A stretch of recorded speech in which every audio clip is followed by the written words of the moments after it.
안녕하세요. 여러분의 지적 호기심을 채워줄 깊이 있는 탐구 시간입니다.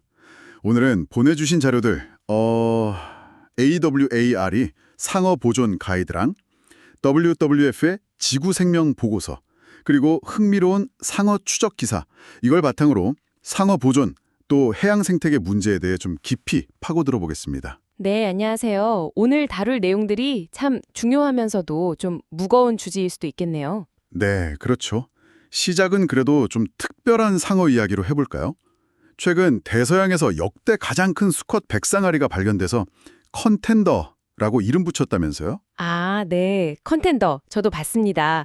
길이가 약 4.2m, 무게가 한 750kg 정도 된다고 하죠. 네, 맞아요. 플로리다 조지아 해안에서 처음 발견됐는데 태그를 달고 추적해보니 약 470km나 이동했더라고요. 와, 상당한 거리네요. 물론 태평양의 그 전설적인 암컷상어, 딥블루 아시죠? 아, 네네. 그 상어가 거의 6m 가까이 되니까 그거에 비하면 작지만 그래도 대서양에서는 정말 기록적인 크기인 거죠. 그렇군요. 근데 이런 컨텐더 같은 멋진 상어들이 초안 현실은 좀 암울하다고요? 네, 맞습니다. 안타깝게도 전 세계적으로 상어 개체 수가 정말 급격히 줄고 있어요. 그 AWAR의 가이드 보니까 많은 지역에서 80% 이상 감소했다는 내용이 있더라고요. 80%라니 엄청난 숫자잖아요. 네, 심각한 수준이죠. IUCN, 그러니까 국제자연보전연맹 레드리스트를 봐도요. 상어와 가오리 종의 상당수가 위협받고 있어요. 위급, 위기, 취약 등급으로 분류된 종들이 꽤 많고요. 더 걱정스러운 건 거의 절반 가까이 47%는 데이터가 부족해서 상태조차 모른다는 거 아니에요. 맞아요. 실태 파악조차 어려운 종들이 많다는 거죠.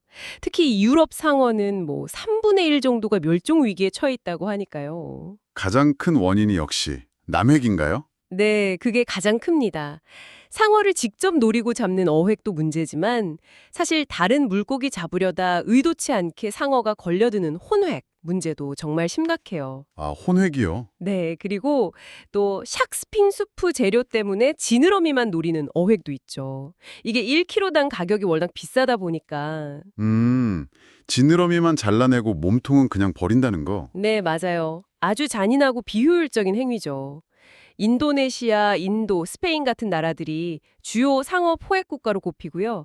최근에는 또 상어 고기 자체에 대한 수요도 늘고 있어서 이것도 문제예요. 상어 하면 사실 조스 영화 때문인지 좀 무섭다는 이미지가 강하잖아요. 근데 왜 이렇게 상어를 보호해야 하는 걸까요? 그게 중요하죠. 상어는 해양 생태계의 최상위 포식자예요. 뭐랄까, 바다의 균형을 잡는 핵심적인 역할을 하는 거죠. 균형을 잡는가? 구체적으로 어떤 역할인가요? 예를 들어 특정 어종이 너무 많아지는 걸 막아주고요. 또 병들거나 약한 동물들을 제거해서 바다 전체를 건강하게 유지하는 역할도 해요. 일종의 청소부 역할도 하는 셈이죠. 아하, 생태계 조절자 역할이군요. 또 다른 중요성도 있을까요? 네, 경제적인 측면도 있어요. 다이빙 관광 자원으로서 지역 경제에 기여하기도 하거든요. 그러니까 우리가 가진 막연한 공포와는 별개로 상어의 존재는 정말 중요합니다. 그렇다면 식인상어라는 오해도 좀 풀어야겠네요. 그럼요. 상어가 사람을 공격하는 경우는 정말 드물어요. 통계적으로 보면 다른 위험에 비해 훨씬 낮은 확률이죠. 대부분은 상어 입장에서 그냥 호기심이거나 아니면 실수로 사람을 다른 먹이로 착각하는 경우고요. 웨어 가이드에서도 그 얘기 하더라고요. 우리가 바다에 들어가는 건 상어의 집에 들어가는 거라는 인식이 필요하다고요. 맞아요. 우리가 그들의 영역에 들어간다는 걸 기억해야죠. 자, 그럼 상어 문제에서 조금 더 시야를 넓혀서 WWF 보고서 얘기를 해볼까요?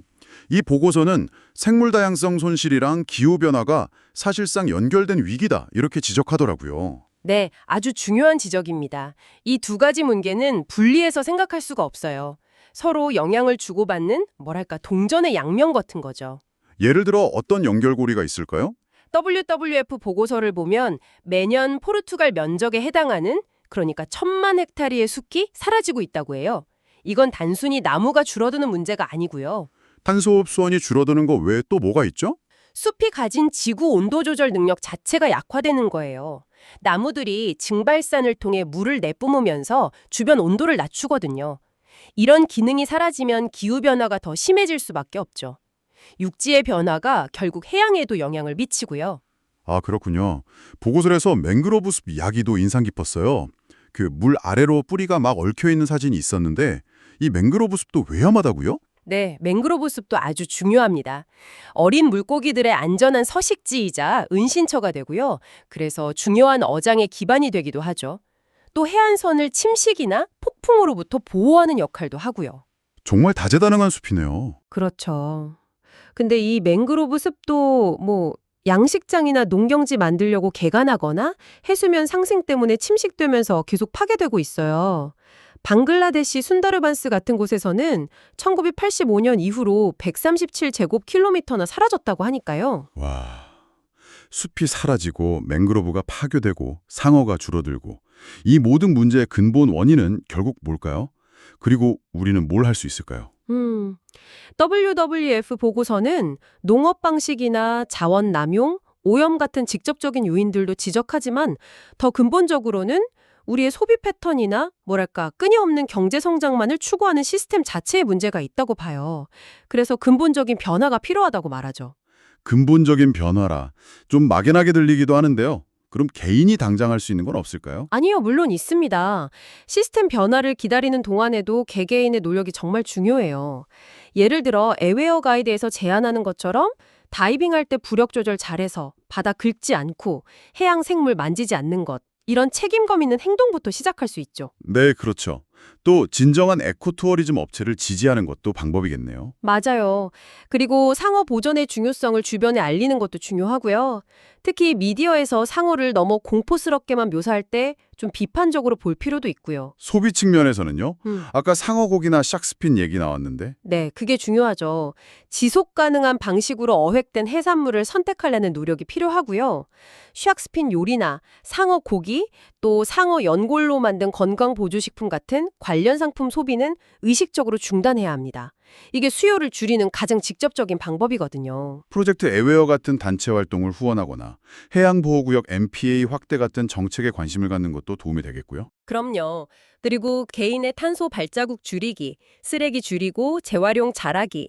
이런 일상 속 작은 실천들이 결국엔 바다로 흘러가는 영향을 줄이는 데 기여하는 거죠.